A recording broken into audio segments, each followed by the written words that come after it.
Okay, guys, so I'm playing around here with the cell phone, and I got it. I got it on the Hohem Pro Gimbal,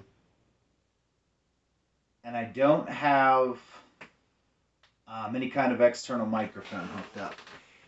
And what's different about this versus every other time I've used it is that I actually have the front-facing camera facing out that way, and the rear-facing camera facing me, which makes it, it's real easy to use. I can just use the cell phone itself as a kind of viewfinder, but it's just a hard setup to use, and I guess like anything, it takes practice. But I have this Rhode microphone that I should be able to plug right in and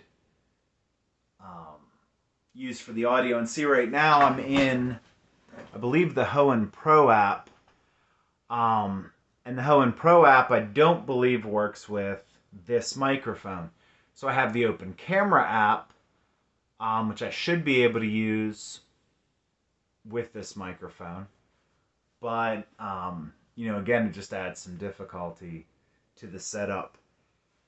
So I don't know how the audio is going to sound. I'm hoping it sounds, decent. I'm going to try to project as best as I can. And, if I could do video this way, this might be the best of all worlds, because I don't know if you can see, but I set up a monitor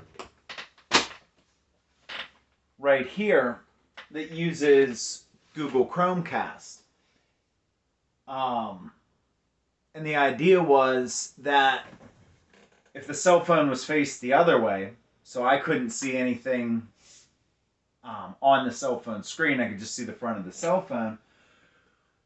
Well, then I was going to try to Chromecast the picture from the cell phone onto that monitor.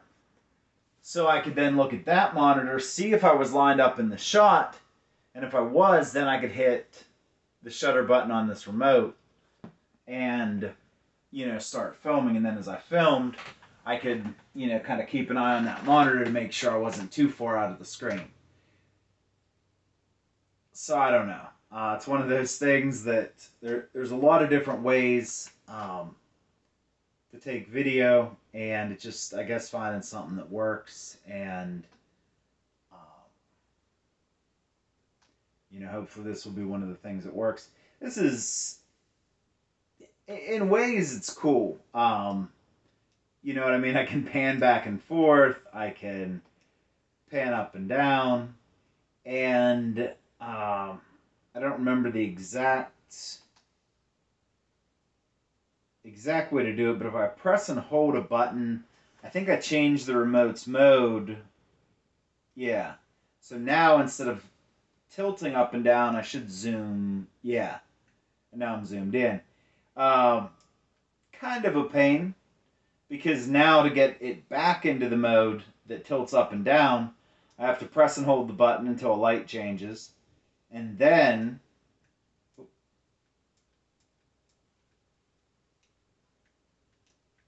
yeah, and there we are. So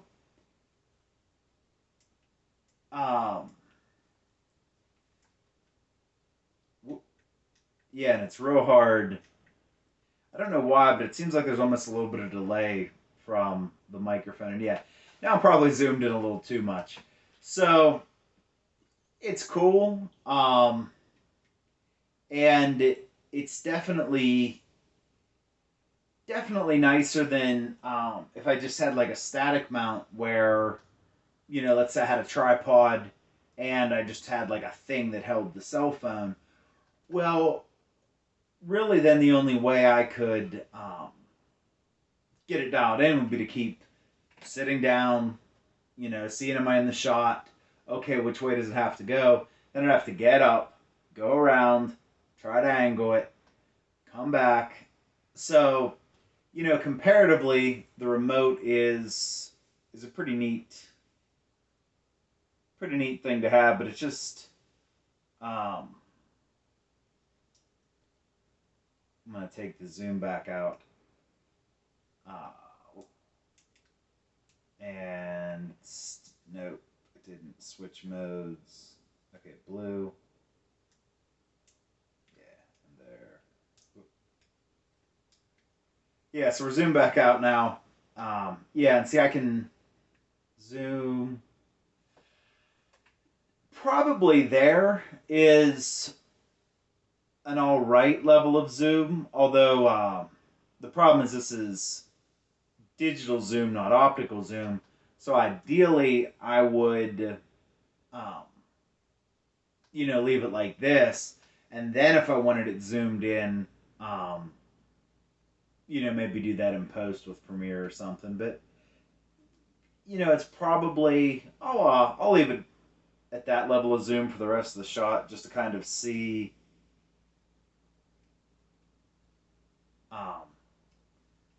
See what it looks like. Because the other thing is, with it being a front-facing camera, if I want it zoomed in, arguably I should just move the camera closer. So, yeah, we'll see how it looks. Alright guys, so this is what I was talking about before. I have now the cell phone. I still haven't hooked up the Rode microphone, but I have the cell phone on the Hohem Pro gimbal with the front-facing camera looking at me. And this is what I was saying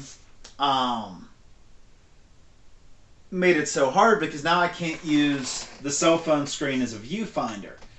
So, how do I know if I'm in the shot? Well, I could arguably just kind of, look at where the camera's lenses seem to be aiming, and, try to eyeball it, but it's hard to do, especially if I'm trying to see if I'm in the center of the shot. So the solution I came up with, it's definitely a hack. And what I have going on here is, this is an old monitor that I had, and I'm going to try to turn it around so you can see the back. And basically what I have going on here is the power cord for the monitor, obviously, but right here is a Chromecast. And I have a Chromecast running into a DVI converter, because the Chromecast's HDMI and the monitor is only VGA or DVI. There's no HDMI input because, like I said, it's an old monitor. So I'm able to stream from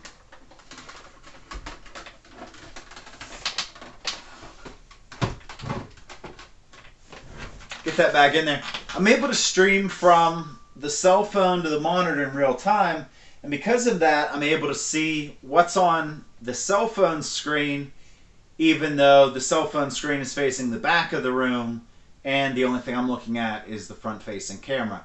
So I guess the million-dollar question is, what's the advantage to doing it this way versus just using the rear-facing camera, putting the cell phone in the gimbal, and then flipping the gimbal the other way?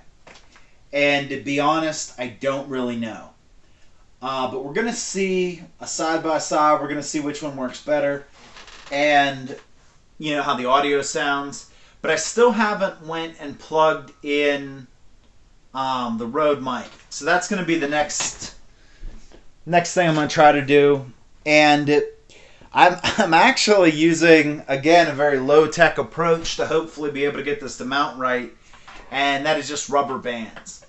So hopefully this ends up being a simple enough solution.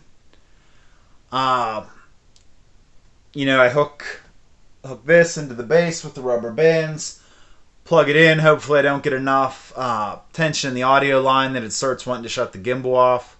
because it will if there's too much stress against the motors. So I'm going to go ahead and just cancel this video and get everything set back up with the microphone, because that's the other thing. I got to make sure that the audio device is set to the microphone, because for whatever reason, it's hard to get this microphone to work with the software on my cell phone. It doesn't work with the Hohem Pro app at all. This video I'm taking right now is with the Open Camera app, and I believe it does work with this. I think I even got it to work before, but I got to make sure that whatever settings in there that I got to change, that I actually go in and change it, and it isn't just, well, I got the microphone plugged in, but the audio source is still set to camera. I run into that problem a lot with this big microphone, because what happens is I'll leave it unplugged, and with the USB microphone unplugged, there's still two other audio sources. There's the audio that comes with the webcam that's built into the laptop, and there's the audio that comes with the webcam that's plugged in to the laptop. I have two webcams, both with audio.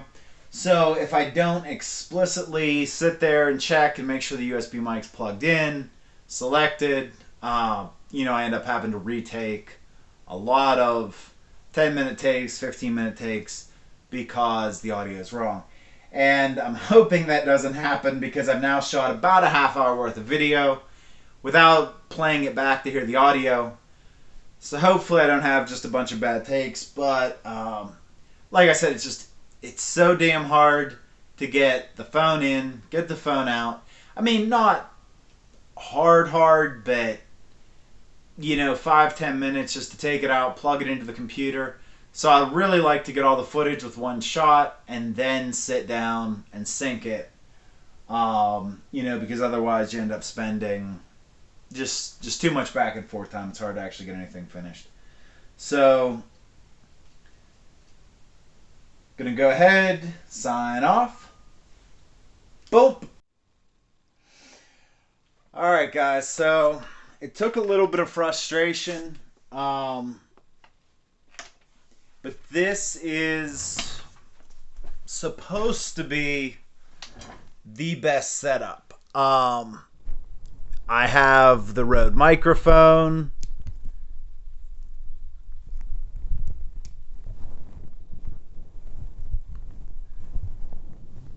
Hopefully pointed to me. And hopefully that makes the audio good.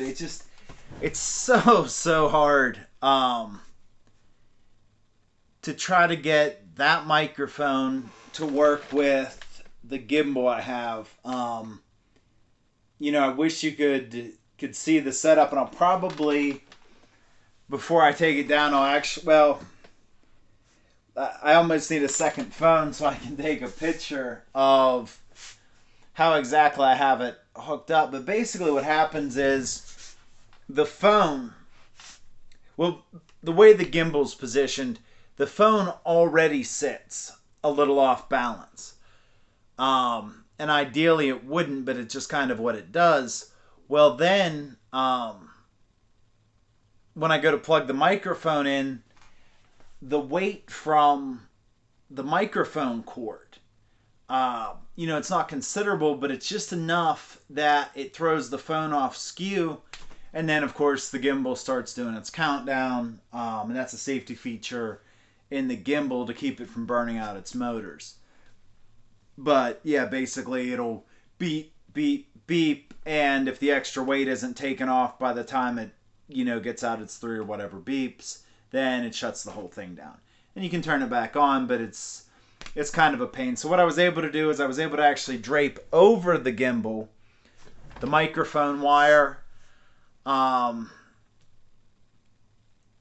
Hopefully, I mean, the thing is, for doing a video like this, or doing any video where, I basically have the time to set it up,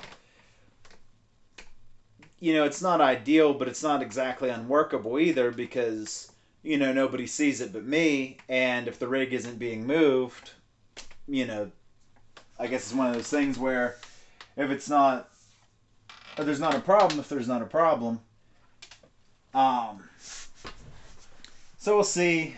This is, like I said, about the best or the most advanced setup I have right now. In a perfect world, I'd be able to somehow use this microphone with the video from the cell phone, but I think that might be trying to do too much. About the only way I could really think to ever be able to finagle that is if,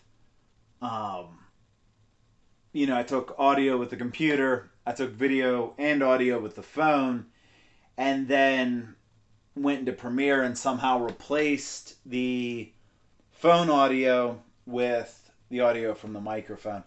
For a big project, or if it was something that was real important, might be able to do it.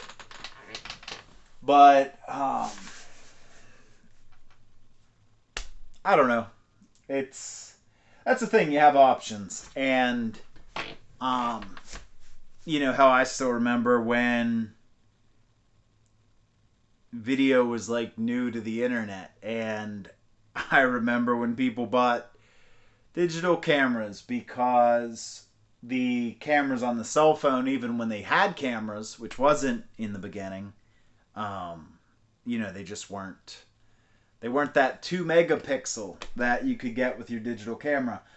So, comparatively, you know, I don't even know what my Motorola Power G is in megapixels, but it's better than my $200 Logitech webcam. Well, it might be down to $100 now. You know, and even that's pretty impressive when you think about it. And I guess the big thing is the dynamic range. So we'll see. But I got lights coming, and you know, I guess that's the next thing. Play with the lighting. You know, I try to think of all this stuff as kind of like multipliers. So, you know, you don't want to have a setup like mine where I'm just using the overhead light in the room. You know, no camera in the world, no fancy audio setup. You know, no marginal improvement on something that's already pretty good is going to make up, or is going to count as much as just fixing something that's objectively bad. So, you know, I got one light bulb in the center of the room. I'm recording this in the middle of the night. So, you know, I guess lighting's the next thing to worry about.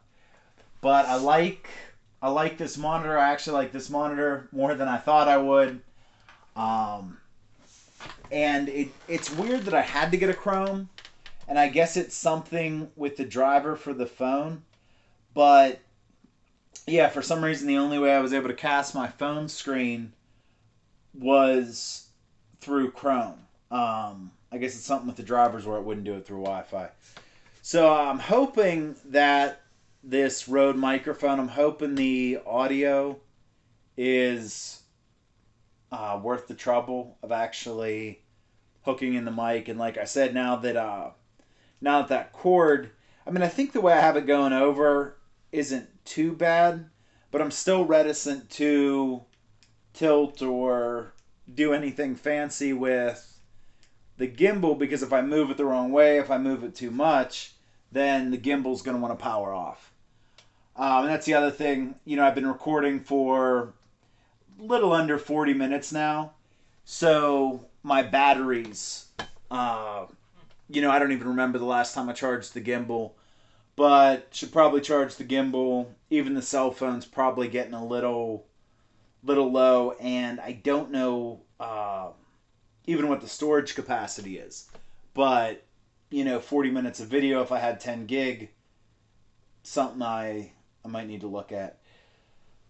So hopefully, you know, kind of not having much to say here, but I'm hoping that the Rode mic, because I really did just buy it because a lot of other YouTubers seem to buy it, and it's going to be pretty disappointing if it ends up not being a good microphone for me. And we're back. All right, guys. So, yeah, I just wanted to do one more little fun take. Nothing to really add. Just getting some footage in. Like I said, hopefully, I wish I knew the exact distance the Rode microphone was away from my face. Probably about 6 feet. So, because the other thing too is it's like, you know, you're doing this. Where do you look? Do you look at the microphone? Probably not. Do you look at the camera? Probably that's where I should look. So here I am looking straight into the camera. You know, trying to do a professional YouTube video. You know, guys, I really glad everybody's tuning into my channel. All right, guys. So until next time, we'll see how this sounds. Trent Tompkins signing off. Das Vidania.